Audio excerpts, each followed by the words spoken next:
Eh bien, c'est depuis mon bureau que j'ai l'honneur de vous présenter la dernière édition de cette session du journal télévisé du Parlement de la Fédération Wallonie-Bruxelles. Bienvenue.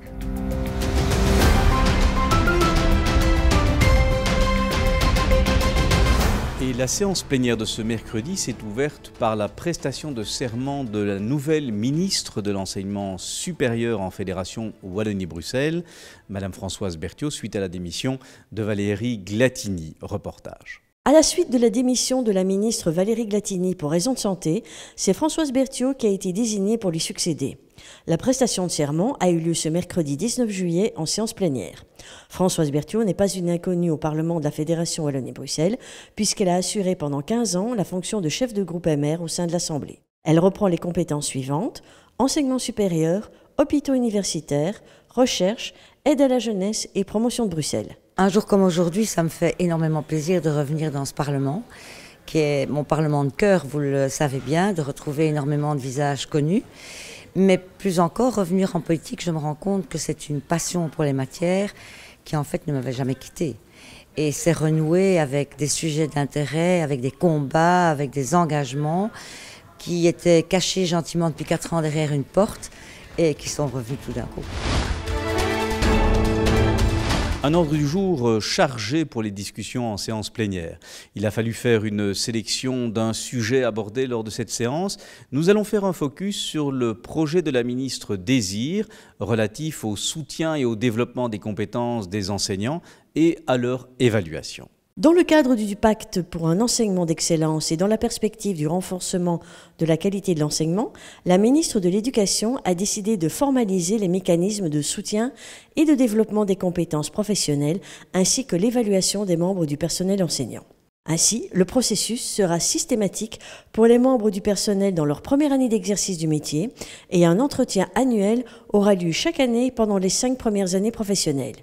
Il s'agit principalement d'une mesure d'accompagnement et de soutien aux jeunes professeurs et le résultat d'une concertation de plus de 2 ans avec les organisations syndicales et les pouvoirs organisateurs. Je voudrais vraiment insister sur la première partie du dispositif qui est en fait le cœur même du dispositif, qui est tout le volet sur le soutien et l'accompagnement des enseignants.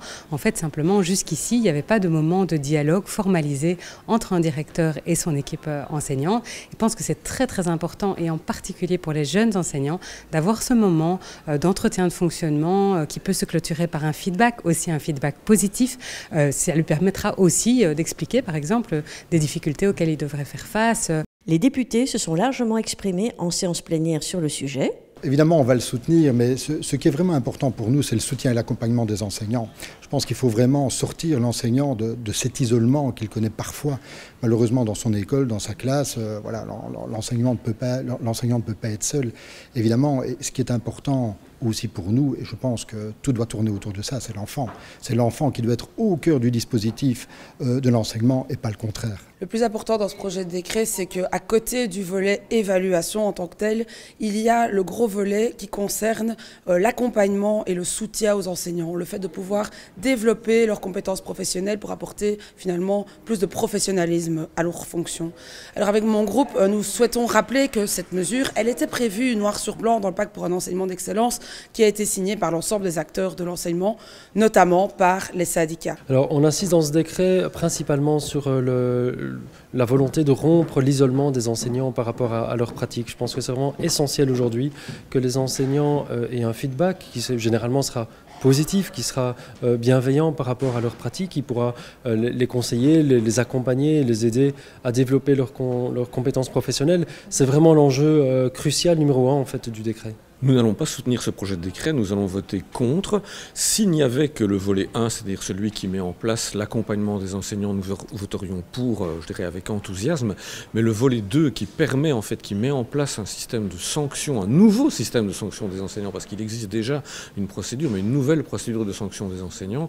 Nous pensons que dans une période où l'enseignement a beaucoup de défis à relever, notamment celui de la pénurie, c'est pour nous tout à fait impensable. Alors, les engagés sont pour ce projet qui vise à accompagner les enseignants, débutants et autres, et qui vise aussi à les évaluer, mais avec un phasage de 2 ans. Et ça, c'est vraiment un point important pour nous. Le deuxième point important, c'est que tout le processus respecte bien les droits des travailleurs. Le décret a été voté par la majorité et les engagés. Le PTB a voté contre. termine ce JT avec un sujet un peu plus léger. On a décidé de vous faire découvrir les coulisses de la réalisation du JT du Parlement de la Fédération Wallonie-Bruxelles. Ce JT est réalisé depuis maintenant près de 2 ans par l'équipe de la communication. Alors, allons en coulisses les découvrir. La réalisation du JT du Parlement est un travail d'équipe qui commence dès la fin de la conférence des présidents, le jeudi qui précède la semaine parlementaire, avec le choix des sujets proposés par la chargée de communication Diane Ochapt et validés par le secrétaire général.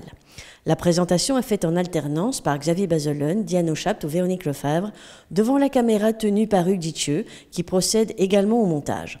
Les présidents de groupe sont invités à désigner le membre de leur parti qui répondra à l'interview. La voix off est rédigée et lue par Véronique Lefebvre, celle-ci étant préalablement validée par le secrétaire général.